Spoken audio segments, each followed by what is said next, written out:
Ya Allah, Ya Rahman, Ya Rahim. Ya Allah, Ya Ghaffar, Ya Ghafur. Ya Allah, Ya Arhamar Rahimin. Wahai Zat yang menguasai langit dan bumi, wahai Zat yang maha kaya, wahai Zat yang maha terpuji, wahai Zat yang maha indah, wahai Zat yang maha sempurna, wahai Zat yang maha menghargai setiap amal hambanya, wahai Zat yang maha melihat dan mengetahui. Ya Allah, Ya Arhamar Rahimin, tidak ada satupun yang tersembunyi dari penglihatan dan pandangan-Mu, Ya Allah. Percuma saja jika kami berpura-pura soleh di hadapan-Mu, sedangkan Engkau tahu apa yang kami lakukan di belakang orang-orang lain. Sedangkan Engkau tahu apa yang kami lakukan dalam kesendirian, Ya Allah. Sedangkan Engkau tahu apa yang kami lakukan dalam kegelapan malam, Ya Allah. Sedangkan Engkau tahu apa yang kami lakukan secara diam-diam, Ya Allah. Seandainya bukan karena rahmat-Mu, seandainya Engkau tidak menutupi dosa dan aib-aib kami itu, pasti kami yakin tidak ada seorang pun yang akan duduk di sebelah kami dan berteman dengan kami, Ya Allah. Pasti kami telah dianggap orang yang paling tercela di muka bumi ini, Ya Allah. Ya Allah yang maha tahu segala sesuatu, yang tampak dan yang tersembunyi. Ya Allah yang tahu segala sesuatu, yang zahir dan yang batin.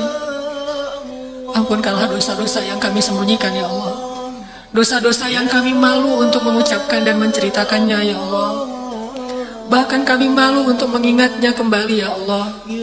Dosa-dosa di masa lalu yang kami telah lewati, Ya Allah. Dosa-dosa yang bahkan mungkin masih banyak orang yang sakit hati kepada kami karena dosa-dosa itu, Ya Allah. Dosa-dosa di mana kami pernah menyakiti dan menzalimi orang lain, Ya Allah. Mengambil hak-hak orang lain, Ya Allah. Mencela orang lain, Ya Allah. Melukai orang lain, Ya Allah. Merendahkan orang lain, Ya Allah. Menodai orang lain, Ya Allah. Maafkanlah kesalahan kami itu, Ya Allah. Walaupun mungkin orangnya belum mau memaafkan kesalahan kami. Sebagai bukti betapa besar dan sebagai bukti betapa hinanya diri kami, Ya Allah. Betapa besarnya kesalahan dan dosa kami sehingga sulit bagi mereka memaafkan kami, Ya Allah. Tapi Engkau maha pemaaf, Ya Allah.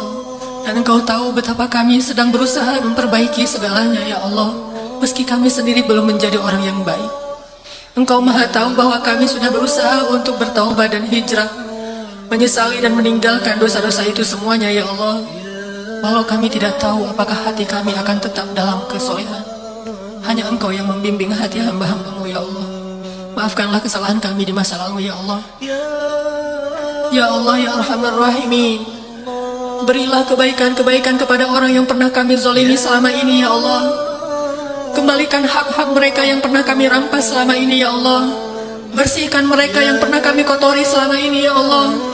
Sadarkan mereka yang pernah kami sesatkan selama ini, Ya Allah. Jangan Engkau biarkan orang-orang yang kami sesatkan tetap dalam kesesatan itu, Ya Allah. Sehingga kesesatan dan dosa-dosa mereka harus kami yang menanggungnya nanti di akhirat, Ya Allah. Betapa banyak orang yang tersesat gara-gara meneladani kami, mencontohi kami, Ya Allah. Betapa banyak orang yang berbuat maksiat gara-gara meniru kami, Ya Allah. Betapa banyak orang yang berbuat kedurhakaan gara-gara ingin menjadi seperti kami, Ya Allah. Mereka mengikuti kami, Ya Allah. Mereka mendengar kami, Ya Allah. Mereka bicara dengan kami sehingga mereka menjadi tersesat dari jalan-Mu, Ya Allah. Berilah hidayah kepada teman-teman kami itu, Ya Allah, agar tidak selamanya mereka dalam maksiat dan kami yang akan menanggung dosa-dosanya, Ya Allah. Berikanlah hidayah kepada mereka agar mereka kembali ke jalan-Mu, Ya Allah. Agar mereka bisa bertemu dan berteman dengan kami di dalam masjid-Mu, Ya Allah. Ampunkanlah dosa-dosa besar yang pernah kami lakukan, Ya Allah. Jika kami pernah mengotori seseorang, Ya Allah, maka maafkanlah kami, Ya Allah. Maafkanlah juga orang itu, Ya Allah. Kami sadar bahwa kami bukanlah orang yang bersih, bukan orang yang suci. Tetapi surga-Mu bukan hanya tempat-tempat bagi mereka yang bersih dan suci seperti para nabi saja, Ya Allah. Tetapi surga-Mu adalah tempat bagi mereka yang ingin membersihkan diri, yang dulunya pernah kotor, Ya Allah. Bersihkanlah kami dari dosa-dosa. Bersihkanlah teman-teman kami dari dosa-dosa. Bersihkanlah sahabat-sahabat kami dari dosa-dosa. Bersihkanlah orang-orang yang kami kenal dari dosa-dosa, Ya Allah.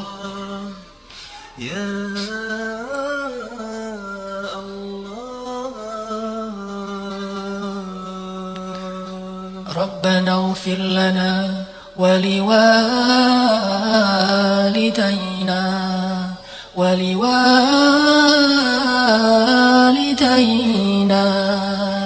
ولوالدينا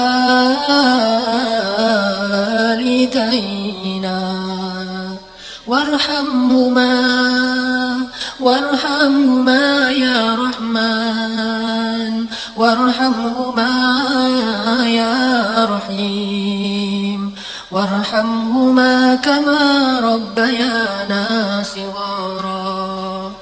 Ya Allah, ampunkanlah dosa-dosa kami ya Allah, dosa ayah dan ibu kami ya Allah, dosa ayah dan ibu kami ya Allah, dosa ayah dan ibu kami ya Allah.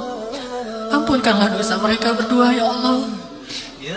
Jadikanlah mereka berdua hamba-hambamu yang mendapatkan husnul khatimah ya Allah. Jika keduanya telah wafat, bangkitkanlah mereka sebagai orang-orang yang Engkau ridhoi ya Allah. Lapangkanlah kubur mereka berdua ya Allah. Meskipun sedikit amal mereka berdua selama di dunia ya Allah, meskipun mereka belum menjadi seorang ahli ibadah ya Allah, meskipun mereka belum mengenal agama sebaik kami mengenalnya ya Allah, meskipun baru sedikit amal-amal sunnah yang mereka kerjakan ya Allah, atau mungkin mereka belum baik dalam taubatnya ya Allah, ampunkanlah dosa mereka ya Allah. Bukankah Nabi-Mu pernah menyampaikan bahwa doa seorang anak akan diterima oleh-Mu ya Allah? Inilah kesempatan kami berbakti kepada ayah ibu kami ya Allah, mendoakan mereka agar Engkau mengampuni dosa mereka. Kami tidak sempat membalas kebaikan mereka selama hidupnya, tetapi mudah-mudahan doa-doa kami yang selalu kami sampaikan setelah kami sholat menjadi pengganti dari kebaikan-kebaikan mereka yang pernah kami rasakan sepanjang hidup kami ya Allah.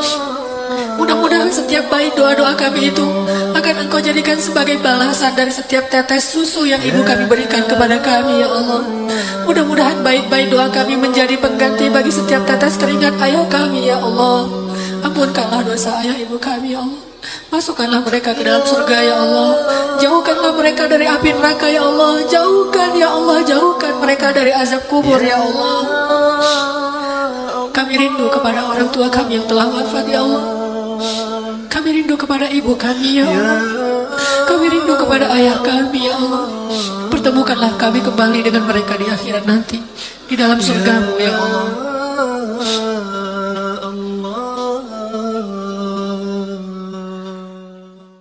Sebelum kita mulai, biar teman-teman bisa buka Al-Quran dulu. Coba buka Al-Quran surat Al-Hajj. Surat Al-Hajj itu surat 22. Surat 22 ayat 77. Surat Al-Hajj surat 22 ayat 77.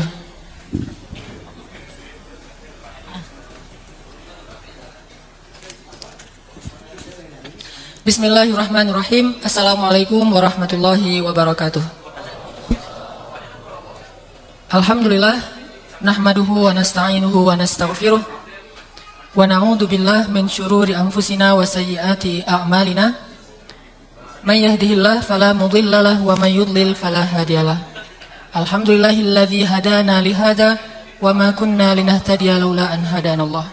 Segala puji dan syukur kepada Allah karena memberi kita hidayah untuk bisa datang ke masjid yang megah dan tetap memberikan rasa khusyuk di dalam hati kita. Hidayah yang karenanya kita bisa punya semangat untuk mencari ilmu. Hidayah yang karenanya kita mulai menjadi pencari cahaya, pencari kebenaran, dan belajar berubah dengan hijrah, menghijrahkan amal kita, menghijrahkan gaya hidup kita, dan menghijrahkan hati kita insya Allah. Kalau bukan karena hidayah Allah, nggak mungkin kita bisa berada di tempat ini. Kalau bukan karena hidayah Allah, nggak mungkin kita merasa betah berada di masjid. Apalagi dalam durasi yang cukup lama, sekitar 2 jam. Itu berat bagi orang yang tidak diberikan hidayah. Ya nggak usah jauh-jauh, lihat diri kita yang dulu aja lah. Dulu kita jangankan di dalam masjid, ngelihat masjid aja, malas banget kan ya. Dengar azan tuh kayaknya kayak dengar suara petir gitu. Kok bentar-bentar udah azan, apalagi azan subuh. Apalagi kalau rumahnya dekat dengan masjid, udah gitu sebelum azan sekitar setengah jam kan suka ada kayak sholawatan gitu ya. Ada sholawatan, ada puji-pujian. Itu kan bikin gak bisa tidur. Jadi terganggu tidurnya, padahal baru tidur jam 3 pagi. Udah gitu disambut dengan salawatan. Kenapa? Karena hati kita itu masih tertutup oleh dosa-dosa dan hawa nafsu. Tapi sejak Allah beri hidayah, malah mendengar suara azan subuh itu bahagia gitu. Sholat subuh itu sesuatu yang sangat dinantikan gitu. Kalau kita mau tahajud itu, kalau kita mau tidur, senang. Kenapa tidurnya senang? Karena sebentar lagi saya mau bangun pengen tahajud. Jadi kangen dengan tahajud, kangen dengan malam, kangen dengan sepertiga malam terakhir, kangen dengan doa-doa yang hanya kita yang mendengarnya. Pastinya Allah Subhanahu wa taala Maha menyaksikan. Ini menunjukkan bahwa kalau bukan karena hidayah Allah, kayaknya agak susah kita bisa betah di dalam masjid sampai 2 jam lebih. Mendengar taklim, cek. Mendengar taklim bukan karena taklimnya bagus, standar. Karena saya kalau ceramah di tempat lain juga nggak rame-rame amat yang datang. Bukan ustadz yang nyelep, bukan yang terkenal, bukan yang sering masuk TV. Bahkan saya belum pernah masuk TV kayaknya. Paling pernah masuk TV dulu waktu kecil, itu juga bukan ceramah, cuma ngaji doang terus masuk TV. Udah gitu pas saya udah jadi ABG udah nggak jelas, udah nggak masuk TV lagi. Sampai sekarang belum masuk TV, berarti belum jelas ya. Artinya bukan karena ceramahnya bagus, bukan karena pematerinya itu terkenal, bukan karena ilmunya banyak, tetapi kenapa kita masih betah? Berarti karena Allah Subhanahu wa taala menjadikan hati kita nyaman dalam rumah Allah Subhanahu wa taala. Apa kata Nabi? Kalau kamu melihat seorang laki-laki merasa nyaman di dalam rumah Allah seperti dia nyaman di rumahnya, maka saksikanlah bahwa dia orang yang beriman. Insya Allah kita tergolong orang yang beriman. Pernah nggak ngajak teman, yuk ikut yuk, kemana? Ke masjid. Malas kalau ke masjid, gitu kan? Kalau misalnya ikut yuk kemana? Jalan, kemana? Ke kafe, atau ke tempat-tempat hiburan, atau ke mall, atau kemana lah. Itu pasti dia akan semangat banget. Malah kita nggak akan, dulu pas masa-masa belum kayak sekarang gitu ya, masa-masa dulu, dipaksain sama teman kita sampai dia datang ke rumah, terus maksa-maksa kita ikut malam, padahal kita udah capek banget, tapi dipaksain datang ke tempat-tempat hiburan, kita nggak tersinggung sama teman kita kan? Nggak marah sama dia, lu ngapain maksa-maksain gua? Kan ini urusan pribadi, kan nggak pernah ngomong gitu ya. Kita malah ngelihat dia yang maksain kita ke tempat-tempat hiburan itu kayaknya, oh dia mah orangnya setia kawan gitu, nggak mau menikmati hiburan sendiri, share your happiness banget gitu lah ya. Tapi dalam makna yang lain. Nah, sekarang orang tersinggung kalau kita agak maksa ke masjid. Kenapa? Karena hatinya emang nggak tertarik dengan masjid. Kalau misalnya teman-teman sekarang diajak sama temannya, yuk ke masjid TSM ngapain? Ada kajian, ada majelis ilmu gitu. Terus kita bilang, agak-agak capek. Udah nggak apa-apa, nggak usah dirasain dulu capeknya. Penting ikut aja dulu, capeknya nanti di masjid. Kita nggak tersinggung lagi sekarang. Kenapa? Karena Allah udah memberi kita rasa nyaman dalam keimanan. Dan itu hidayah yang sangat-sangat besar yang harus kita syukuri. Melebihi anugerah, harta, rezeki, umur, dan semua kebaikan-kebaikan hidup. Hidayah dari Allah Subhanahu wa taala. Makanya kalimatnya, alhamdulillahilladzi hadana lihada wa ma kunna linahtadiya laula an hadanallah. Segala puji bagi Allah yang udah ngasih kita hidayah seperti ini. Kalau bukan hidayah Allah, pasti kita dalam keadaan tersesat. Jadi teman-teman sering-sering ngucapin kalimat itu biar Allah tambah lagi hidayah. Karena hidayah itu nggak sekaligus. Dari awal dia muncul, dari awal dia masuk ke dalam hati, sampai menjadi utuh itu butuh waktu. Nggak sekaligus. Cara biar dia nambah terus gimana? Bersyukur kan? La in syakartum la azidannakum. Kalau kamu bersyukur, aku tambah nikmatku. Nah, salah satu biar ditambah nikmatnya itu nikmat hidayah. Cara bersyukurnya sering-sering ucapkan alhamdulillahilladzi hadana lihada wa ma kunna linahtadiya laula an hadanallah. Segala puji bagi Allah atau makasih Allah yang udah ngasih saya hidayah kepada kebaikan. Kalau bukan hidayahmu pasti saya dalam keadaan masih tersesat. Sering-sering ngomong kayak gitu. Dari dulunya senang dosa, sekarang jadi nggak senang lagi sama dosa. Dari dulunya bahkan nggak bisa ninggalin dosa. Kalau nggak melakukan dosa sehari itu rasanya kayak ada yang kurang dalam hidup. Sekarang malah sekali buat dosa yang mungkin nggak sebesar dulu itu rasanya nggak nyaman lagi tuh. Langsung nyesal. Mungkin masih ngelakuin dosa lah ya. Nggak mungkin orang nggak ngelakuin dosa sama sekali itu kayaknya nggak ada yang sesuci itu. Tapi minimal dosanya itu bukan dosa besar yang disengaja. Kalaupun disengaja langsung berubah menjadi penyesalan. Astagfirullahaladzim, kenapa saya masih ngulang kesalahan itu ya? Nyesel aja. Jadi sedih aja beberapa jam berikutnya. Sampai akhirnya sholat taubat, istighfar. Itu hidayah dari Allah tuh.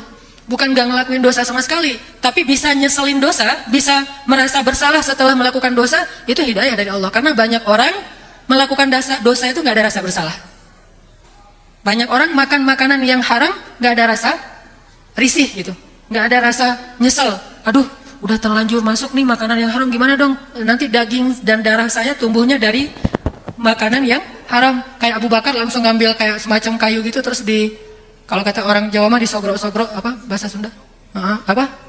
Dirojok, dimasukin ke dalam mulut gitu ya, biar muntah. Karena udah terlanjur makan daging yang disembelih bukan dengan nama Allah. Akhirnya dia masukin tuh alat ke dalam mulutnya biar muntah. Pas udah muntah diliatin daging nggak yang keluar, jangan-jangan yang keluar bukan daging, roti mah nggak usah keluar tuh, kenapa roti yang keluar gitu? Yang keluar malah roti, bukan daging, kan yang disuruh keluar daging. Belum keluar daging dirojok lagi, sampai keluar lagi diliatin sampai pingsan loh. Abu Bakar tuh sampai pingsan, sadar dari pingsan gituan lagi, sampai keluar sampai orang bilang, ya Abu Bakar, kenapa engkau sampai gitu-gitu banget gitu? Udah aja istighfar pada Allah. Apa kata Abu Bakar? Lebih baik saya mati dalam keadaan kayak gini daripada tumbuh daging dan darah saya dari makanan yang tidak halal. Penyesalan yang sebesar itu namanya hidayah. Karena kalau bukan karena hidayah nggak mungkin nyesel kayak gitu. Pasti udah, kan hidayah mah bertingkat-tingkat. Ada orang yang udah dapat hidayah tapi masih levelnya, aduh udah terlanjur makan. Tapi kan kalau katanya kalau nggak sengaja nggak apa-apa, ya alhamdulillah lah kalau gitu mah. Ada yang hidayahnya masih gitu ya. Udah terlanjur makan, terus dia tahu itu haram, tapi namanya nggak sengaja kan nggak apa-apa gitu, dimaafin dalam agama. Malah dia bersyukur, alhamdulillah. Kayak orang lagi puasa, tiba-tiba minum nggak sengaja, udah kenyang makan dan minum, terus ingat, oh ya kan saya hari ini rencananya mau puasa sunnah, mau puasa Senin Kamis, tapi kan makannya nggak sengaja. Oh alhamdulillah, berarti emang rezeki dari Allah. Nah ini tingkat hidayahnya segitu. Ada yang tingkat hidayahnya Abu Bakar, walaupun walaupun nggak sengaja, walaupun dimaafin, tetap aja dia takut. Saking mantapnya hatinya dengan keimanan, saking waroknya, pokoknya nggak mau sama sekali, walaupun nggak sengaja nggak mau tuh, nggak sengaja aja nggak mau, apalagi sengaja, udah terlanjur aja masih dikeluarin, apalagi dia memang sadar gitu. Makanya ini semuanya hidayah dari Allah Subhanahu Wa Taala. Kita bersyukur, tapi jangan membenci orang yang mungkin teman-teman kita yang belum punya semangat ke masjid. Jangan benci orangnya, ngajak mah tetap ya, tapi jangan sampai mencela atau membenci. Karena kita sendiri juga dulu kalau kayak gitu dicela nggak mau. Lagi minum terus dibilang minuman itu haram, pasti nggak mau. Walaupun kita udah tahu sih itu haram, tapi diomongin haram nggak mau. Terus gimana caranya? Diajak minum terus, tapi diajak ke masjid, kan ayatnya gitu kan? Wala taqrabus shalah wa antum sukaro. Jangan deketin masjid atau jangan lakukan sholat ketika kalian lagi ngefly. Kan ayatnya gitu kan? Berarti kalau misalnya nggak lagi sholat boleh dong. Itu kan awal-awal turun ayat tentang khamar kan gitu kan ya? Pertama, khamar itu ada baiknya, ada buruknya, tapi buruknya lebih besar. Oke. Kedua, khamar itu perbuatan setan. Ketiga, janganlah kalian mendekati tempat sholat kalau dalam keadaan mabuk. Sehingga para sahabat kalau misalnya udah menjelang waktu sholat, nggak mau mabuk-mabukan dulu. Stop dulu, di pause dulu. Ntar lagi mau masuk waktu sholat nih, daripada kita ntar belum sadar, ya udah kita tunggu aja. Ke masjid nih. Udah selesai, assalamualaikum, selesai sholat, udah mabuk-mabukan. Masih kayak gitu tuh. Pulang mereka minum-minum lagi, pesta-pesta lagi sama teman-temannya, mabuk. Kan yang dilarang waktu sholat doang. Kalau di luar sholat masih boleh. Coba lihat sunnatut tadarruj, bagaimana Islam itu membuat tahapan-tahapan dalam mengajak orang kepada kebaikan. Mungkin teman kita ada yang masih mabuk, jangan datang-datang langsung bilang innamal khamru wal maisiru, ayatnya gitu ya. Sesungguhnya khamar itu apa misalnya. Jangan itu dulu yang dibahas, jangan minuman yang lagi dia senang-senangnya dulu yang dibahas. Udah aja, temenin saya yuk kemana? Ngumpul-ngumpul sama teman-teman lama gitu. Teman-teman lama udah pada hijrah gitu. Oh ya, ayo gitu ya. Udah datang, kok masjid? Yang ngumpulnya di sini gitu. Malas ada masjid. Ya udah kita nongkrong di depan aja, nggak usah di dalam. Di depan tuh ada soalnya kasusnya gitu, nongkrongnya di depan, nggak mau masuk soalnya merasa saya mah kotor, masjid kan suci, jadi nggak boleh ada najis. Sayang sendiri najis, dia merasa kayak gitu dan itu udah kebaikan buat dia. Nongkrong di depan, ngobrol sama teman. Jadi jangan selalu ngeliat kalau ada yang nongkrong di tangga, kenapa sih orang nongkrong di tangga nggak mau masuk masjid? Siapa tahu tahap hidayahnya masih segitu gitu. Siapa tahu hari ini dia nongkrong di tangga, besok udah di pintu, lusa udah masuk di depan, malam-lama jadi di sini. Malam bisa jadi lama-lama duduk di atas ini nih. Kan kita nggak tahu kan? Banyak orang yang duduk di atas ini yang masa lalunya entah gimana keadaannya luar biasa, nauzubillah gitu. Tapi tiba-tiba bisa berada di sini. Artinya udah aja nongkrong di depan. Pas nongkrong di depan, dengar suara azan. Nah ini pentingnya muazin tuh yang suaranya bagus. Pas dengar suara azan, azannya ala Al-Aqsa, yang lembut, yang pokoknya nyentuh di hati banget, touching banget di hati kita tuh. Pas dia dengar, namanya orang kayak gitu tuh sejahat apapun, hatinya tuh baik sebetulnya. Malah banyak orang yang macam-macam kehidupannya itu kehidupan yang sebutlah jahil ya, tapi hatinya itu yang saya perhatiin rata-rata itu lembut sebetulnya. Cuma belum ada momentum aja buat dia balik arah. Pas dengar azan, orang kafir aja dengar azan bisa nangis kan? Apalagi ini orang muslim, cuma emang selama ini jauh dari agama. Mungkin pas dengar azan jadi pengen sholat, cuma malu sama temannya. Mau inisiatif, yuk kita wudhu yuk. Aduh, kayaknya tuh nggak mungkin banget gitu dia ngomong gitu kan ya. Kayak udah kebalik aja dunia kalau ada yang ngomong kayak gitu, sementara dia masih dalam keadaan merasa kotor. Temannya yang bilang, gimana, mau wudhu? Udahlah, dia gengsi-gengsi gitu, padahal dia pengen gitu. Udah wudhu, pas wudhu, nggak usah diliatin wudhunya. Walaupun salah biarin aja. Jangan pas wudhu, udah nggak usah wudhu biar saya liatin. Soalnya saya udah belajar fikih wudhu kemarin. Aduh, ini mah nggak terlalu menggurui gitu. Udah biarin aja dia wudhu di pojok situ, kita menjauh. Biarin aja dia nggak salah-salah wudhunya. Udah dia wudhu, udah segala macam, terus dia angkat tangan, padahal nggak berdoa, angkat tangan doang gitu. Seolah-olah udah berdoa setelah wudhu. Mungkin kita juga nggak tahu doa setelah wudhu apa gitu. Ya udah, akhirnya selesai gitu masuk ke masjid, lihat-lihat. Ini aneh gini ya tempatnya, belum pernah saya ke tempat-tempat kayak gini mah. Biasanya tempat yang pas saya masuk langsung aja lightingnya gimana-mana gitu, terus suara sound systemnya, musiknya, si DJ-nya. Ternyata ini mah nyaman banget. Semua orang itu khusyuk, diam. Ada yang lagi berdoa, nangis, terus tiba-tiba serentak berdiri semuanya ngesaf. Saya berdiri di mana ya? Akhirnya dia paling belakang sendiri gitu. Imamnya juga bacaannya bagus, heart touching banget, kena di hatinya. Pas dia gitu, keingat semua dosa-dosa dia. Gara-gara powerful tilawah, langsung ke bawah semua dosa-dosa dia. Dia malah yang paling khusyuk sholatnya di dalam masjid, dia. Bukan imam, bukan makmum saf pertama, malah orang yang pertama banget masuk masjid. Itu paling luar biasa. Ini semuanya yang saya ceritakan ini, prolog ini ada hubungannya dengan tema kita pada malam ini. Temanya adalah share your happiness atau share happiness, berbagi kebahagiaan. Yang saya pengen fokus, berbagi kebahagiaan itu adalah berbagi kebahagiaan dalam majelis ilmu. Berbagi kebahagiaan di masjid, berbagi kebahagiaan udah hijrah kan happy ya, bisa hidup kayak gini kayaknya lebih nyaman lah. Gak usah terlalu macam-macam lah. Kalau yang saya tulis di caption Instagram mah, hidup nikmatin aja hidup, tapi jangan nambah dosa gitu. Selama nggak nambah dosa, udah nyaman hidup kita. Untuk bisa hidup asik, nyaman, happy itu sebetulnya nggak harus nambah dosa sih. Bisa banget hidup tuh happy, hidup tuh ceria, hidup tuh luar biasa asiknya tanpa nambah dosa tuh bisa banget. Jadi jangan dibayangin, agama mah bikin hidup jadi serius, jadi kaku, nggak bisa happy-happyan kayak dulu lagi. Buktinya tuh teman-teman yang udah hijrah jadi kaku tuh. Berarti ada orang yang memberikan kayak semacam contoh bahwa setelah hijrah tuh nggak asik. Makanya kalau setelah hijrah, setelah kita kayak gini udah menjadi orang yang lebih dekat ke masjid, tunjukin keluar bahwa setelah kita belajar Islam itu hidup kita masih asik kok.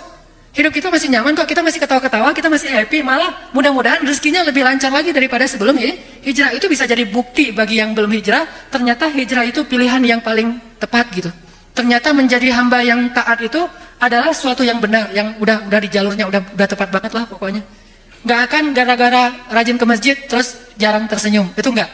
Malah rajin ke masjid makin senang tersenyum. Harus kayak gitu harusnya kita mah. Biar kita tunjukin bahwa ke masjid itu happiness, dan saya pengen sharing sama kalian. Bukan ke masjid itu paksaan dan saya pengen maksain kalian, bukan. Bukan taklim itu adalah doktrin dan saya pengen ngedoktrinin kalian, bukan.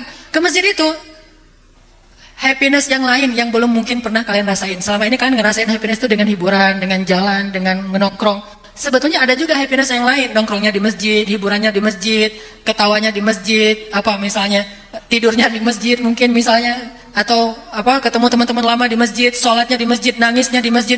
Itu happiness dari sisi yang lain yang mungkin teman-teman kita belum ngerasain, sehingga mereka agak-agak mikir, bener nggak ya ke masjid itu happy gitu. Nah, gimana kita tunjukin ke mereka bahwa di masjid itu happy? Kitanya yang harus happy dulu. Jangan sampai kesan orang yang udah ke masjid itu udah nggak asik lagi. Asal ketemu dia ngomongin dalil, asal ketemu dia haram, ini haram, semuanya haram. Emang sih banyak yang haram, cuma ada tahapan. Jangan-jangan gara-gara kita keseringan ngomongin haram, bukan buat orang makin mendekat ke Allah, tapi buat orang makin menjauh dari Allah. Atau bisa jadi yang kita bilang haram itu karena kita nggak ngerti, padahal halal. Kayak ada teman ya, ini udah masuk waktu sholat? Udah, nanti aja ceritanya nih kalau gitu setelah sholat insya Allah. Barakallahu li wa lakum.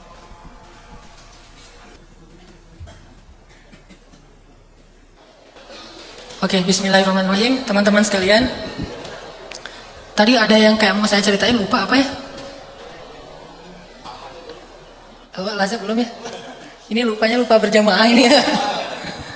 Oke, ntar kita baca deh. Saya tadi mau menyampaikan bahwa berada di dalam masjid itu adalah nikmat dari Allah, betul? Hidayah itu nikmat dari Allah. bisa belajar agama itu nikmat, kebahagiaan yang Allah berikan kepada kita. Tapi saya mau tanya dulu biar ini jujur. Teman-teman bahagia nggak berada di dalam masjid? Yang jawab mas cuma baru 1/10-nya. Bahagia di dalam masjid? Ini yang cewek-cewek di atas bahagia berada di atas? Pengen ganti biar kita yang ke situ? Bahagia ya di situ ya, nggak nyampur ya. Dan ngelihat saya lebih jelas gitu. Bahagia ya di dalam masjid. Kalau kalian ngerasa bahagia berada di dalam masjid, bahagia dapat hidayah, bahagia bisa dengar taklim, maka coba share your happiness, kebahagiaan ini kepada yang lain. Sama kayak kita semangat sharing tempat makan yang enak. Oh ada tuh tempat makan atau cafe yang cozy banget misalnya. Atau bukan tempatnya, tapi makanannya, menunya tuh enak banget gitu. Sambalnya tuh khas misalnya. Atau sausnya buatan sendiri. Atau minumannya apalah gitu ya. Kita semangat sharing kepada teman-teman kita. Kalau perlu, sebagian orang ada yang motoin menunya, di capture udah gitu, di share di Instagram, di grup, dia broadcast, lagi di mana, lagi makan apa, makanannya enak.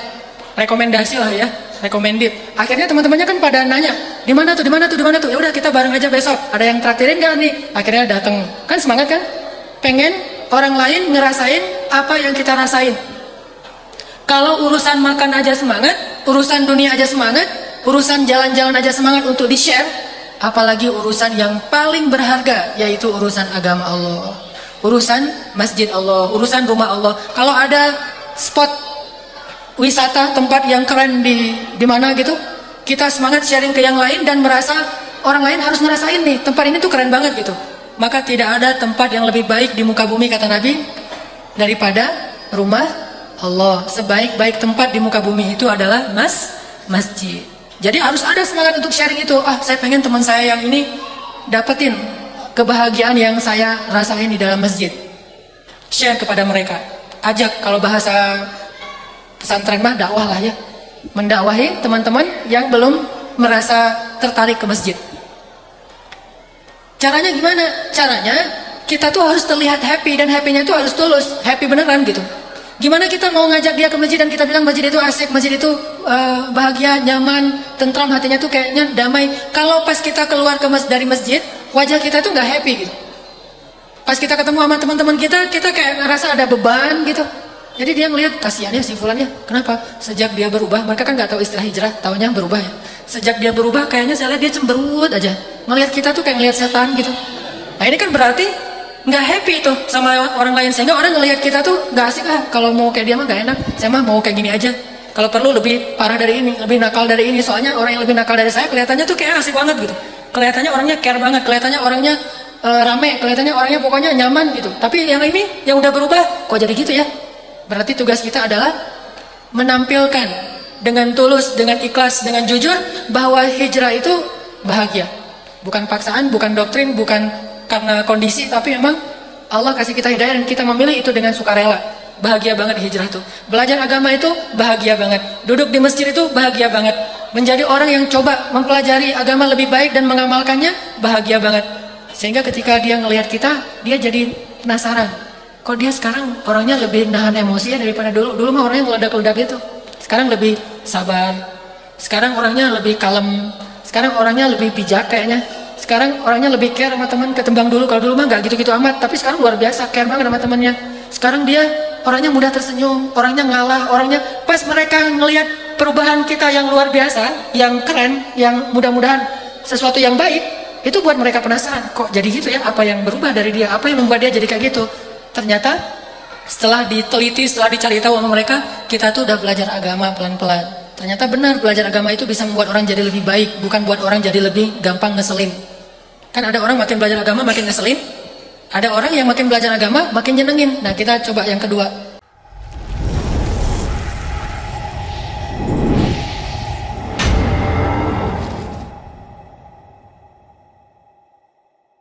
Sehingga dari situ kita bisa sharing. Nanti ajaknya pelan-pelan kayak tadi. Gak usah langsung bilang mau ngajak ke taklim. Taklim apaan? Halakoh itu apa gitu. Istilahnya berat-berat banget. Halakoh, taklim, tarbiyah, apalah gitu. Tausiah, liko, gitu-gitu kan berat tuh. Terus ngapain? Nongkrong yuk gitu. Di mana? udah ada sama teman-teman lama yang kayak tadi, udah pelan-pelan akhirnya, dan gak usah dipaksain. Jangan sampai wajah kita berubah menjadi cemberut gara-gara dia menolak. Justru ketika kita cemberut gara-gara dia nolak, itu menunjukkan bahwa kita itu nggak asik gitu, nggak nyaman, sehingga dia akan lagi-lagi berkata ternyata kamu udah berubah nggak kayak dulu gitu. Makanya coba kita punya semangat untuk share. Kenapa sih harus punya semangat untuk sharing? Pertama, emang lebih asik kalau rame-rame kan. Bayangin kalau ketemu di sini teman-teman lama gitu, teman-teman nakal dulu, ketemunya di masjid kan itu asik ya. Kalau nggak punya teman nakal jangan nakal, udah aja teman-teman yang baik dulu. Gitu. Saya mah Ustaz nggak pernah nakal-nakal amat, dari dulu mah gini-gini aja. Kan ada istilah pemuda hijrah mah dulunya nakal, kalau pemuda istiqomah emang dari dulu udah baik gitu. Istiqomah kan. Jadi kalau ini mah saya mah Ustaz dari dulu udah baik, oh kamu bukan pemuda hijrah, pemuda istiqomah. Karena udah baik. Teman-teman nakal nongkrong dari dulu tuh ketemu lagi di sini, akhirnya malu, tapi gimana mau malu? Lo juga di sini, gua juga di sini, sama dengan kita. Cuma beda jalur masuknya, ada yang lewat si fulan. Pokoknya ketemunya di sini, akhirnya reunian di masjid. Itu luar biasa. Kayak sahabat-sahabat reunian di depan Ka'bah. Pernah baca nggak adegan sahabat reunian di depan Ka'bah? Reunian sahabat nakal, teman-teman nakal mereka gitu. Jadi ketemu lagi di depan Ka'bah pas habis Fathu Makkah. Siapa aja coba? Umar, yang dulu pernah bunuh orang. Kalau mabuk mah emang udah dia banget lah gitu ya. Kalau bunuh orang pernah lah, mabuk. Nggak tahu kalau perempuan saya nggak berani, harus cek lagi kalau masalah seks. Tapi bunuh orang, mabuk, syirik itu, kalau syirik sekarang mah dukun, ramal, yang gitu-gitu deh, ilmu kanuragan, yang gitu-gitu. Pernah lah kayak gitu-gitu mah Umar. Udah gitu siapa? Khalid. Wah, ini mah berdua kan petarung nih. Duel berdua aja tuh, sekali menang Umar, sekali menang Khalid, sering kayak gitu tuh. Nggak ada yang bilang Umar lebih kuat daripada Khalid atau Khalid lebih kuat daripada Umar. Pokoknya gantian aja juaranya tuh. Kalau di skate sama kayak Absar sama Pevi tuh. Sekali juaranya Absar, sekali juaranya Pevi, kan berdua aja tuh. Nah ini Umar, Khalid, tarung lagi. Nggak selesai. Cuma tarungnya tarung fair, tarung di atas ring. Mereka nggak tarung tawuran, tarungnya di atas ring. Wah, sekali Umar dari Bani kabilah Fulan, Khalid dari kabilah Fulan. Padahal mereka juga masih sepupuan sih. Kadang-kadang adu panco gitu. Menang Khalid, menang Umar, berdua jagoan di masa Natal jahiliyah. Ketemu lagi siapa? Ikrimah itu siapa? Anaknya Abu Jahal. Bapaknya aja gitu ya, gimana anaknya kan? Wah, lebih nakal lagi tuh. Pokoknya nih satu geng anak muda yang kalau kita baca sejarah ya, Umar, Khalid, Ikrimah, Amr bin As, ada Abu Jandal, ada Abdullah bin Suhail, terus ada sekitar 10 orang nih, geng anak muda yang nakal-nakal. Padahal yang muda yang lain ada, kayak Utsman itu masih muda, cuma dia nggak nakal. Dia pemuda istiqomah banget kalau Utsman mah. Karena emang dia, Abu Bakar tuh pemuda istiqomah. Soalnya emang nggak pernah syirik, nggak pernah berzina, nggak pernah minum, nggak pernah membunuh orang. Itu udah baik dari dulunya juga, walaupun belum paham Islam. Abu Bakar, Utsman, Ali itu memang anak istiqomah banget. Kalau yang hijrah banget, Umar, Khalid yang nakal-nakal lah gitu ya. Ketemu lagi tuh, pas ketemu, ingat nggak dulu kalian, kita kalau lagi di depan Ka'bah nih ngapain? Ya, kita dulu kalau di depan Ka'bah itu suka judi. Judinya taruhannya tuh nggak tanggung-tanggung loh. 100 ekor onta. Kita mah judi mah paling duit 10.000. Ini judi mah 100 ekor onta, itu udah judi tingkat nasional kalau di kita mah. 1 ekor onta itu harganya berapa? Saya pernah bilang 100 juta. Bukan onta yang disembelih yang harganya 40 juta. Onta yang dipakai berdagang. Paling murah 100 juta. Kali 100. Sekali judi. Khalid judi sama Amr bin As, orang tuanya sama-sama kaya. Pas kalah kata mereka, 100 ekor onta mah cuma untuk 1 kali pesta gitu mah. Karena kalau datang tamu dari luar negeri, katakanlah jamaah haji, mereka tuh ngasih makanan jamaah haji itu satu keluarga sendiri gitu. Jamaah haji semuanya, saya yang tanggung hari ini, besok saya yang tanggung. Itu 100 ekor onta sekali nyembeli. Biasa aja kayak gitu-gitu. Ingat gak kalian dulu kita di depan Ka'bah ngapain? Oh ya, judi, minum, cewek gitu. Yang gitu-gitulah di depan Ka'bah lah gitu. Bukannya tawa, bukannya doa, bukannya nangis, bukannya taubat, malah maksiat. Tapi setelah dapat hidayah, akhirnya di depan Ka'bah mereka bersama Rasulullah mengingat masa lalu, menangis, bertaubat, dan bersyukur udah diberi hidayah.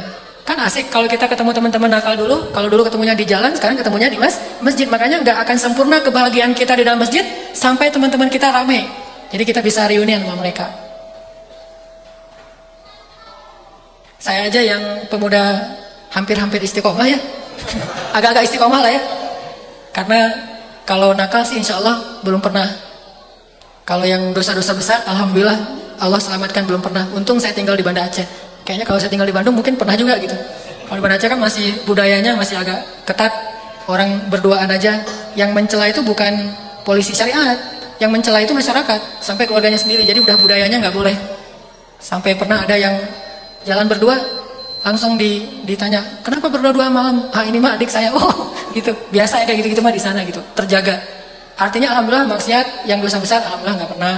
Kalau nakal-nakal yang gitu, alhamdulillah juga nggak pernah dan mudah-mudahan nggak akan.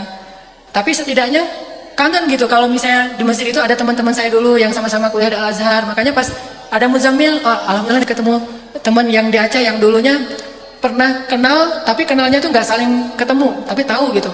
Apalagi kalau teman-teman saya yang dulunya sama-sama di Al-Azhar, satu kos-kosan, satu kampus, satu perjuangan gitu.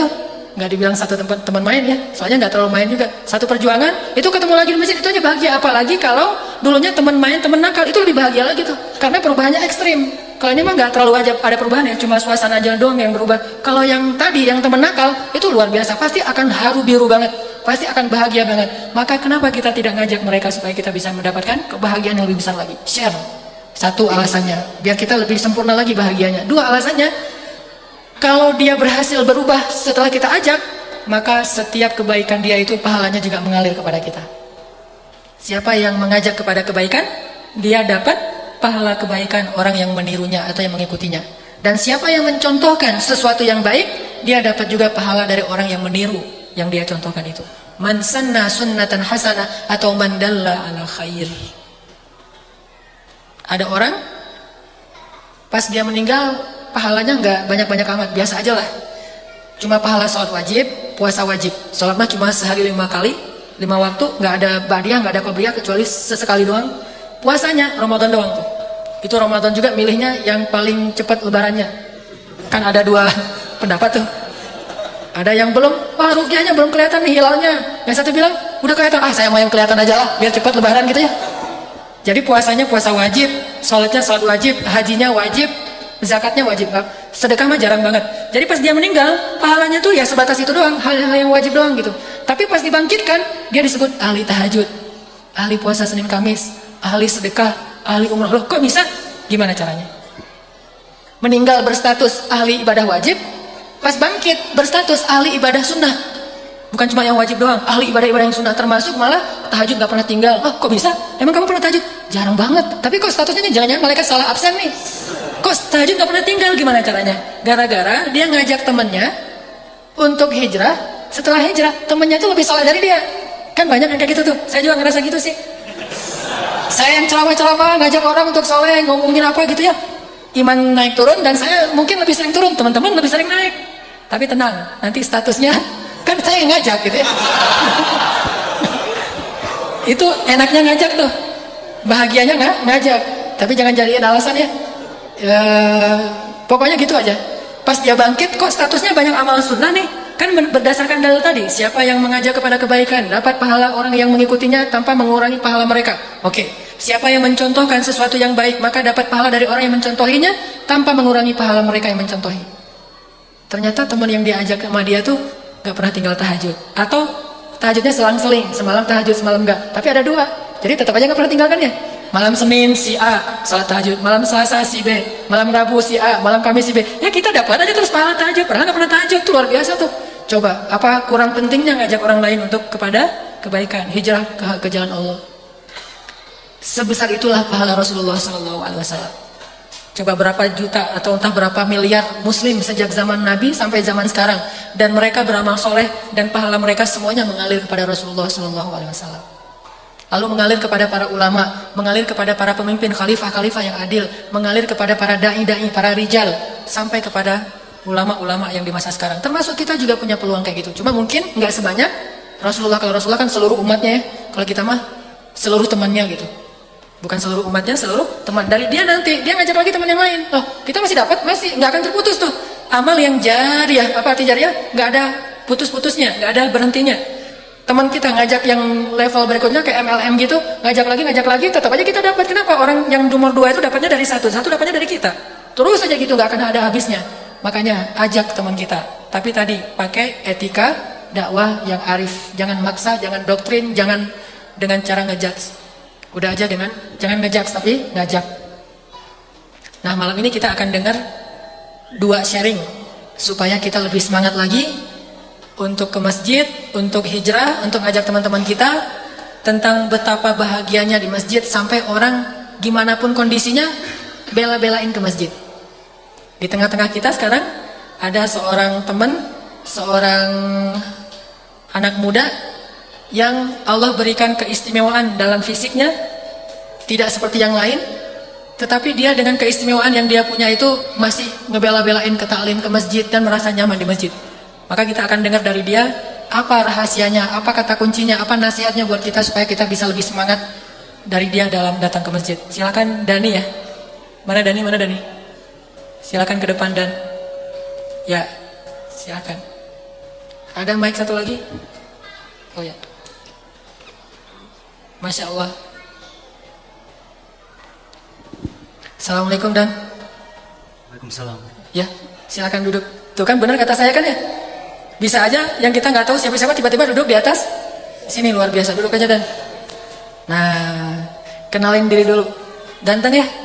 Nggak kesini, lihatnya ke sana. Kalau kesini ntar jadi kayak gini nih, bahaya nih. Melihatnya ke atas kalau ganteng mah. Kalau cantik baru ngeliat ke sini.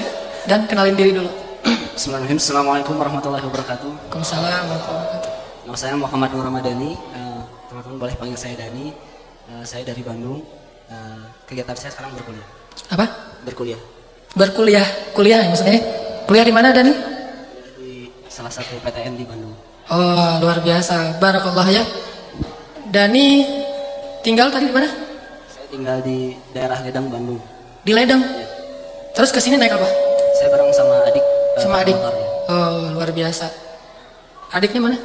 Adiknya di sebelah sana. Oh iya, nggak usah tunjukin. Dani, kita termasuk saya nih pengen belajar dari Dani. Apa semangat Dani buat datang ke ini nih yang keberapa datang sini? Udah sering atau baru pertama? Datang ke taklim yang di sini udah sering atau pertama? Ke taklim kita? Sebenarnya ke taklim yang lain suka, tapi taklim pemuda hijrah baru pertama kali. Baru pertama ya? Iya. Berarti baru kenal sama saya? Iya. Belum follow Instagram saya? Mungkin sudah. Oh iya. Saya aja yang follow Dani. Nanti Instagram saya kan follow, saya nge-following 2 orang. Nah sekarang tambah Dani atau lagi insya Allah ya. Dani kasih tahu dong rahasianya kok Dani jadi punya semangat yang alhamdulillah istiqomah ke masjid, ke taklim-taklim dengan keistimewaan yang Dani miliki, kok bisa semangat biar yang lain lebih semangat lagi. Coba rahasianya apa, motivasinya apa, semangatnya apa gitu. Mungkin sharing sedikit aja. Pertama mungkin dari dalil ketika kita mengingat Allah, hati akan menjadi tenang gitu, dan salah satunya memang yang menjadi tiang agama adalah sholat gitu. Selain itu kita mendekati majelis-majelis yang menjadi taman surga seperti itu. Apabila kita ingin mengunjungi taman-taman di surga, kita harus mengunjungi juga taman-taman surga yang ada di dunia gitu. Salah satunya adalah mengikuti majelis-majelis yang mendekatkan diri kita kepada Allah seperti itu. Itu saja intinya. Ada kata-kata yang menarik ya dari Dani tadi, dan itu luar biasa. Kalau kita pengen datang ke taman-taman surga Allah yang ada di akhirat, maka buktikan dulu dengan datang ke taman-taman surga yang ada di dunia. Dan taman surga yang ada di dunia itu adalah majelis ilmu. Jadi kalau kita rajin ke taman majelis ilmu, insya Allah nanti Allah kasih tiket ke taman surga. Amin. Menjadi ahli surga insya Allah. Itu salah satu yang luar biasa. Dani punya cerita nggak? Yang bisa menyemangati kita ke masjid selain tadi kan, kalau tadi mah spirit Dani ya, mungkin cerita hijrah atau apa gitu. Ya, alhamdulillah, mudah-mudahan kita termasuk orang-orang yang akan memasuki taman-taman surga itu di hari akhir nanti, amin ya Allah. Mungkin sedikit cerita aja, karena memang sebelum kondisi ini, setelah mengalami adaptasi dengan kondisi yang baru, sering mengalami tekanan secara batin, sosial dan mental gitu, sehingga memang dibutuhkan sesuatu secara spiritual gitu yang bisa beradaptasi secara kesehatan dengan spiritual gitu, kekuatan spiritual. Itu tidak lain adalah selalu beribadah gitu. Selain memang beribadah secara ritual gitu ya, juga memang secara sosial gitu. Yaitu salah satunya dengan datang ke majelis ilmu gitu, bersilaturahim dengan antum semua. Wah, luar biasa nih. Itu rahasianya tuh. Ketika Dani, maaf kalau boleh tanya, udah lama? Iya, sudah lama. Udah berapa tahun? Sudah 9 tahun. 9 tahun ya. Awal-awalnya tuh berat banget ya? Iya. tekanan batin, terus juga kenyataan yang di luar yang kita bayangkan, itu pasti berat banget, nggak bisa kebayang lah. Tapi ternyata bisa menemukan ketenangan yang seperti Dani bilang di awal tadi, bisa lebih siap mentalnya, bisa lebih menjadi orang yang ridho dengan ketentuan Allah, dan bisa survive. Rahasianya adalah mendekatlah kepada Allah, datanglah ke rumah-rumah Allah. Jadi kalau Dani aja bisa survive dengan keadaannya yang istimewa gara-gara datang ke masjid, pasti kita yang masalah kita pasti biasa-biasa aja kalau dibandingkan dengan Dani. Insya Allah akan jauh lebih survive kalau kita rajin datang ke masjid. Dan itu kebahagiaan yang luar biasa, makanya harus kita share kepada yang lain. Gitu aja Dan? Ya, seperti itu. Oh ya, makasih banyak Dani. Mudah-mudahan karena Dani udah ngasih semangat buat yang lain, jadi pada semangat, Dani nanti dapat pahala dari semua yang semangat untuk datang ke masjid. Amin. Jazakallah. Satu lagi, ini unik juga nih, ada teman-teman dari Street Punk yang malam ini baru pertama ke masjid, dan kita pengen dengar dari mereka cerita tentang mereka bisa datang ke masjid. Saya panggilkan Mang Kiki dengan pasukannya, dengan teman-temannya anak-anak Street Punk ke depan. Silakan Mang Kiki.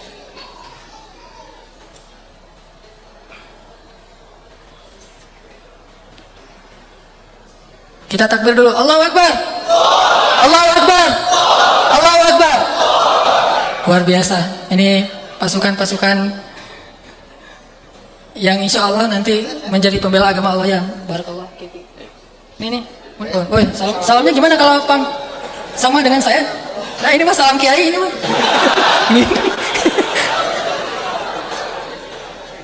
Ya nanti saya minta diajarin salam anak pang. Oke, kenalin namanya dulu dari yang paling kanan ya. Berdiri kalau. Assalamualaikum warahmatullahi wabarakatuh. Nama saya Erwin Kurnia. Assalamualaikum warahmatullahi wabarakatuh. Ntar dulu, Erwin Kurnia nongkrongnya di mana? Biar kita tahu. Biasanya di mana? Tinggalnya? Cibang. Oh, di belakang situ. Oke. Berarti aman. Assalamualaikum warahmatullahi wabarakatuh.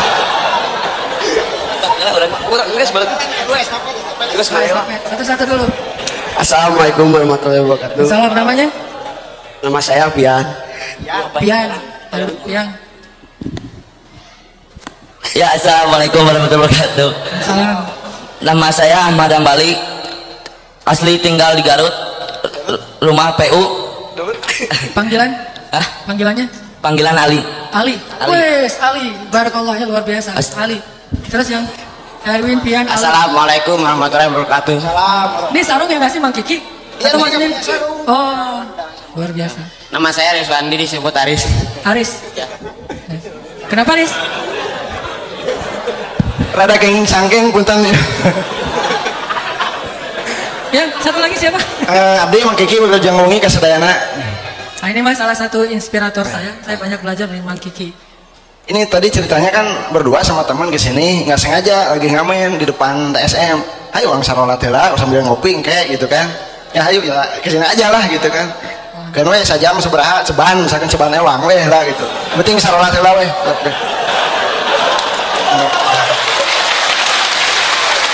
Tapi alhamdulillah tadi ada canceling keliling, ada receh 5.000 sebenarnya dibebaskan, dimasukin alhamdulillah.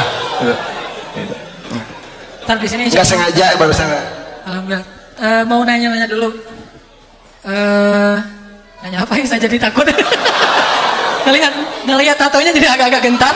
Isi digulung Ustaz, kepala keopatan. Gimana rasanya pas tadi Mamang Kiki masuk ke sini? Rasanya gimana Erwin? Ya senang aja gitu. Senang ya? Ya. Suka ke masjid? Suka. Wah emang ini mah udah istiqomah ini mah. Karena kita cari yang belum istiqomah. Alhamdulillah ya. Rasanya nyaman ya? Ada yang ketemu teman di sini? Enggak ada. Oh berarti ntar ngajak temannya. Oh ada tuh bagus tempat pengajiannya. Ntar kita bareng ke sana. Mamang Kiki ntar dikasih lagi Mamang Kiki insya Allah. Nyaman ya di dalam masjid ya? Ya nyaman. Mau ngajak teman? Insya Allah? Insya Allah mau. Insya Allah. Siapa lagi yang mau ngomong? Ada nih, ada pesan-pesan nih buat teman-teman di sini. Mau pesan apa gitu? Pesan pizza apa gitu? Enggak. Atau mau nyanyi? Ada yang spesial nih, salah satu adik-adik pakai gelang briges ini mah nih. Nah, udah beri guys, tapi ke masjid dia di jalan. Pas Bismillah. sampai aja, oke? Ya, gitu. Pas ini momennya. Mudah-mudahan kalian semuanya insya Allah jadi anak yang berbakti sama orang tua. Amin. Rajin ke masjid. Amin. Makin rajin ke masjid ntar makin banyak rezekinya, makin berkah rezekinya. Dan ikutin terus loh. Ini Bang Kiki ini kalau saya kenal beliau udah sekitar 3 tahun ya. Alhamdulillah saya aja belajar sama dia. Apalagi kalian harus lebih banyak lagi belajar sama Bang Kiki. Tapi jangan belajar pemotoran ya. Belajarnya belajar agama. Standing biasa lah. Ya. Ada lagi yang mau disampaikan? Nyemangatin? Atau tadi pas mau kesini ragu nggak? Ah, ke masjid? Enggak. Ragu ya? Ragu kenapa? Ya sempat. Sempat Ya tadi waktu ketemu sama Kiki sempat nanya aja kenapa gitu bisa diajak ke masjid, ada apa? Kiki bilang ya udah cina masuk aja dulu ntar juga tahu. Ngopi-ngopi. Sudah ini mau ngopi bisa usah mau ikut aja. Ayo, ya alhamdulillah. Ngopinya nggak dicampur yang lain-lain kan ya? Paling dicampur arak. Ya luar biasa. Ini boleh tepuk tangan nggak sih di masjid? Pengen tepuk tangan aja. Luar biasa, makasih ya udah datang. Mudah-mudahan kita bisa jadi keluarga baru, bisa jadi teman baru, tongkrongan baru insya Allah. Barakallah. Kiki ada pesan buat kita? Ini yang ngajaknya nih, mudah-mudahan. Gimana pesannya Ustaz? Ya terserah Kiki. Ya pesannya teman-teman kepada ada selamat. teman-teman mumpung muda, manfaatkan kisah hidup ini untuk ya mengajak lah gitu kan, tidak menjai tapi lebih menyayangi, mendoakan dan merangkul gitu, karena ya inilah kesempatan hidup kita untuk bisa untuk menyayangi sesama gitu, karena ya di dunia inilah udah kita saling menyayangi gitu, udah meninggal nggak ada kesempatan untuk bisa duduk di sini bareng-bareng gitu. Wah luar biasa tuh ya. Jangan ngejudge, jangan ini, tapi merangkul, menyayangi, diajak pelan-pelan. Dan alhamdulillah Kiki udah banyak loh ngajak-ajak teman-teman dari jalan untuk bisa bareng-bareng menikmati hidangan Allah di dalam masjid. Mudah-mudahan itu bisa kita amalin. Makasih Kiki. Sama-sama. Dan teman-teman semuanya. Ya, ini gimana? Gini. Udah aja lah. Lagi canggeng lah ya. Kayak aja lah.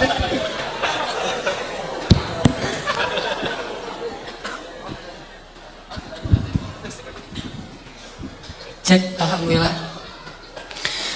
Itulah teman-teman sekalian, 2 kisah inspirasi kita pada malam ini. Ada Dani dengan keistimewaannya dan pesannya tadi, kalau pengen kunjungin taman-taman surga milik Allah sebelum kita meninggal, kunjungilah majelis-majelis ilmu. Pesan dari Kiki tadi, ayo kita rangkul, jangan kita takut-takuti tapi kita rangkul, kita jadikan teman kita kasih sayang kalau bahasa Kiki tadi. Terus teman-teman juga tadi luar biasa, mudah-mudahan bisa ngajak lebih banyak lagi anak Stepang untuk datang ke masjid. Barakallah kepada semuanya. Sekarang kita tutup dengan tilawah dulu tadi PR-nya, surat Al-Ahzab sebelum Al-Hajj, surat 22 ayat 77. Coba teman-teman buka Al-Hajj ayat 77. A'udzu billahi minasy syaithanir rajim. Silakan.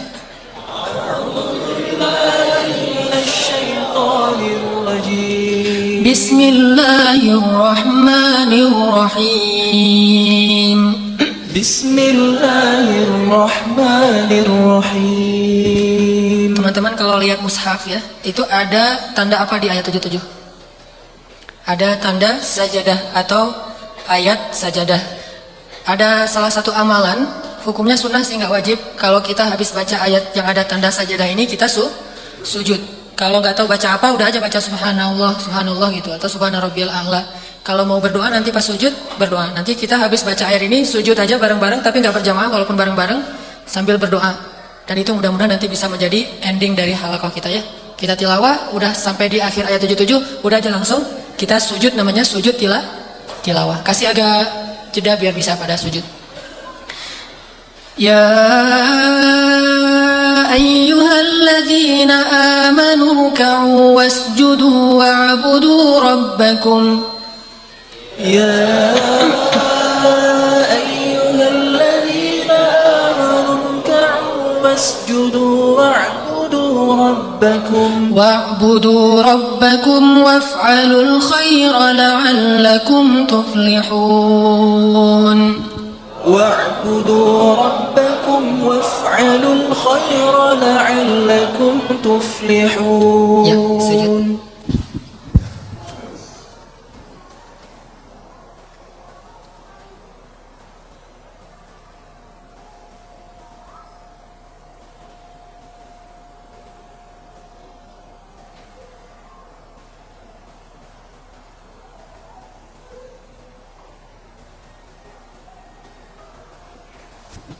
Ya, selesai.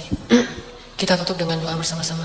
A'udzu billahi minasy syaithanir rajim. Bismillahirrahmanirrahim. Alhamdulillahi rabbil alamin. Arrahmanir rahim. Maliki yaumiddin. Iyyaka na'budu wa iyyaka nasta'in. Ihdinas siratal mustaqim. صراط الذين أنعمت عليهم غير المغضوب عليهم ولا الضالين. بسم الله الرحمن الرحيم.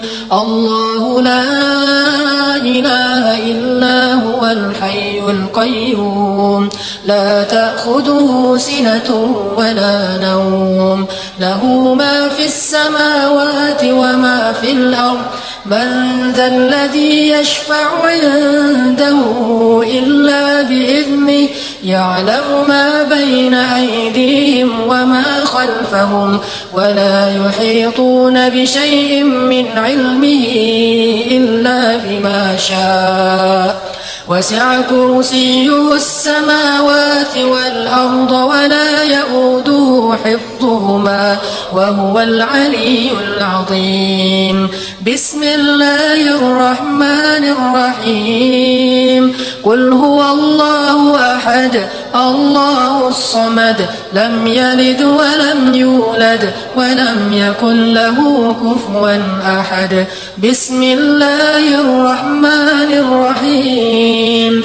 قل أعوذ برب الفلق من شر ما خلق ومن شر غاسق إذا وقب ومن شر النفاثات في العقد ومن شر حاسد إذا حسد. بسم الله الرحمن الرحيم. قل أعوذ برب الناس ملك الناس إله الناس من شر الوسواس الخناس الذي يوسوس في صدور الناس من الجنة والناس. أستغفر الله رب البرايا. أستغفر الله من الخطايا. أستغفر الله رب البرايا. أستغفر الله من الخطايا. أستغفر الله رب البرايا. أستغفر الله من الخطايا. يا الله يا رحمن يا رحيم. يا الله يا غفار يا غفور. Ya Allah ya Arhamar Rahimin. Wahai zat yang menguasai langit dan bumi, wahai zat yang maha kaya, wahai zat yang maha terpuji, wahai zat yang maha indah, wahai zat yang maha sempurna, wahai zat yang maha menghargai setiap amal hambanya, wahai zat yang maha melihat dan mengetahui. Ya Allah ya Arhamar Rahimin, tidak ada satupun yang tersembunyi dari penglihatan dan pandangan-Mu ya Allah. Percuma saja jika kami berpura-pura soleh di hadapan-Mu, sedangkan Engkau tahu apa yang kami lakukan di belakang orang-orang lain. Sedangkan Engkau tahu apa yang kami lakukan dalam kesendirian ya Allah. Sedangkan Engkau tahu apa yang kami lakukan dalam kegelapan malam ya Allah. Sedangkan Engkau tahu apa yang kami lakukan secara diam-diam ya Allah. Seandainya bukan karena rahmat-Mu, seandainya Engkau tidak menutupi dosa dan aib-aib kami itu, pasti kami yakin tidak ada seorang pun yang akan duduk di sebelah kami dan berteman dengan kami ya Allah. Pasti kami telah dianggap orang yang paling tercela di muka bumi ini ya Allah. Ya Allah yang Maha tahu segala sesuatu, yang tampak dan yang tersembunyi. Ya Allah yang tahu segala sesuatu, yang zahir dan yang batin. Ampunkanlah dosa-dosa yang kami sembunyikan ya Allah. Dosa-dosa yang kami malu untuk mengucapkan dan menceritakannya ya Allah. Bahkan kami malu untuk mengingatnya kembali ya Allah. Dosa-dosa di masa lalu yang kami telah lewati ya Allah. Dosa-dosa yang bahkan mungkin masih banyak orang yang sakit hati kepada kami karena dosa-dosa itu ya Allah. Dosa-dosa di mana kami pernah menyakiti dan menzalimi orang lain ya Allah. Mengambil hak-hak orang lain ya Allah. Mencela orang lain ya Allah. Melukai orang lain ya Allah. Merendahkan orang lain ya Allah. Menodai orang lain ya Allah. Maafkanlah kesalahan kami itu ya Allah. Walaupun mungkin orangnya belum mau memaafkan kesalahan kami. Sebagai bukti betapa besar dan sebagai bukti betapa hinanya diri kami ya Allah. Betapa besarnya kesalahan dan dosa kami sehingga sulit bagi mereka memaafkan kami ya Allah. Tapi Engkau Maha Pemaaf ya Allah. Dan Engkau tahu betapa kami sedang berusaha memperbaiki segalanya ya Allah. Meski kami sendiri belum menjadi orang yang baik. Engkau Maha tahu bahwa kami sudah berusaha untuk bertaubat dan hijrah, menyesali dan meninggalkan dosa-dosa itu semuanya ya Allah. Walau kami tidak tahu apakah hati kami akan tetap dalam kesolehan. Hanya Engkau yang membimbing hati hamba-hamba-Mu ya Allah. Maafkanlah kesalahan kami di masa lalu ya Allah. Ya Allah ya Arhamar Rahimin, berilah kebaikan-kebaikan kepada orang yang pernah kami zalimi selama ini ya Allah. Kembalikan hak-hak mereka yang pernah kami rampas selama ini ya Allah. Bersihkan mereka yang pernah kami kotori selama ini ya Allah. Sadarkan mereka yang pernah kami sesatkan selama ini ya Allah. Jangan Engkau biarkan orang-orang yang kami sesatkan tetap dalam kesesatan itu ya Allah. Sehingga kesesatan dan dosa-dosa mereka harus kami yang menanggungnya nanti di akhirat ya Allah. Betapa banyak orang yang tersesat gara-gara meneladani kami, mencontohi kami ya Allah. Betapa banyak orang yang berbuat maksiat gara-gara meniru kami ya Allah. Betapa banyak orang yang berbuat kedurhakaan gara-gara ingin menjadi seperti kami ya Allah.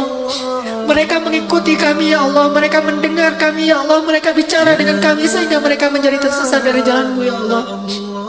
Berilah hidayah kepada teman-teman kami itu ya Allah, agar tidak selamanya mereka dalam maksiat dan kami yang akan menanggung dosa-dosanya ya Allah. Berikanlah hidayah kepada mereka agar mereka kembali ke jalan-Mu ya Allah, agar mereka bisa bertemu dan berteman dengan kami di dalam masjid-Mu ya Allah. Ampunkanlah dosa-dosa besar yang pernah kami lakukan ya Allah. Jika kami pernah mengotori seseorang ya Allah, maka maafkanlah kami ya Allah. Maafkanlah juga orang itu ya Allah. Kami sadar bahwa kami bukanlah orang yang bersih, bukan orang yang suci. Tetapi surga-Mu bukan hanya tempat-tempat bagi mereka yang bersih dan suci seperti para nabi saja ya Allah. Tetapi surga-Mu adalah tempat bagi mereka yang ingin membersihkan diri, yang dulunya pernah kotor ya Allah. Bersihkanlah kami dari dosa-dosa. Bersihkanlah teman-teman kami dari dosa-dosa. Bersihkanlah sahabat-sahabat kami dari dosa-dosa. Bersihkanlah orang-orang yang kami kenal dari dosa-dosa ya Allah.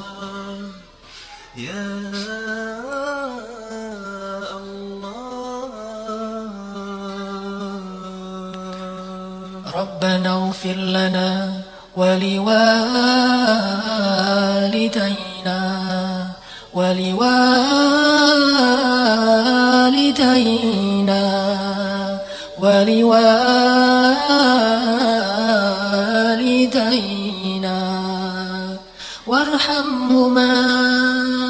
warhamhuma ya Rahman warhamhuma ya Rahim warhamhuma kama rabbayana shighara. Ya Allah, ampunkanlah dosa-dosa kami ya Allah. Dosa ayah dan ibu kami ya Allah. Dosa ayah dan ibu kami ya Allah. Dosa ayah dan ibu kami ya Allah. Ampunkanlah dosa mereka berdua ya Allah. Jadikanlah mereka berdua hamba-hambamu yang mendapatkan husnul khatimah ya Allah. Jika keduanya telah wafat, bangkitkanlah mereka sebagai orang-orang yang Engkau ridhoi ya Allah. Lapangkanlah kubur mereka berdua ya Allah. Meskipun sedikit amal mereka berdua selama di dunia ya Allah. Meskipun mereka belum menjadi seorang ahli ibadah ya Allah. Meskipun mereka belum mengenal agama sebaik kami mengenalnya ya Allah. Meskipun baru sedikit amal-amal sunnah yang mereka kerjakan ya Allah. Atau mungkin mereka belum baik dalam taubatnya ya Allah. Ampunkanlah dosa mereka ya Allah. Bukankah Nabi-Mu pernah menyampaikan bahwa doa seorang anak akan diterima oleh-Mu ya Allah. Inilah kesempatan kami berbakti kepada ayah ibu kami ya Allah. Mendoakan mereka agar Engkau mengampuni dosa mereka ya Allah. Kami tidak sempat membalas kebaikan mereka selama hidupnya. Tetapi mudah-mudahan doa-doa kami yang selalu kami sampaikan setelah kami sholat menjadi pengganti dari kebaikan-kebaikan mereka yang pernah kami rasakan sepanjang hidup kami ya Allah. Mudah-mudahan setiap baik doa-doa kami itu akan Engkau jadikan sebagai balasan dari setiap tetes susu yang ibu kami berikan kepada kami ya Allah. Mudah-mudahan baik-baik doa kami menjadi pengganti bagi setiap tetes keringat ayah kami ya Allah. Ampunkanlah dosa ayah ibu kami ya Allah. Masukkanlah mereka ke dalam surga ya Allah. Jauhkanlah mereka dari api neraka ya Allah. Jauhkan ya Allah, jauhkan mereka dari azab kubur ya Allah. Kami rindu kepada orang tua kami yang telah wafat ya Allah.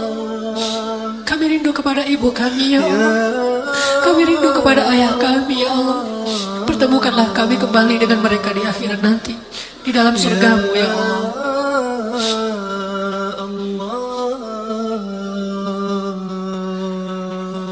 Rabbana atina fid dunya hasanah wa fil akhirati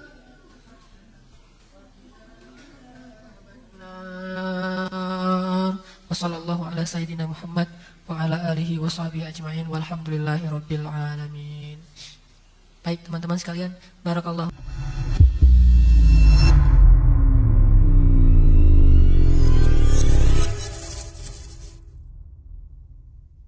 Ceramah ini menekankan pentingnya ketulusan dan kerendahan hati dalam beribadah, sambil menyadari bahwa Allah Maha mengetahui bahkan dosa-dosa yang paling tersembunyi.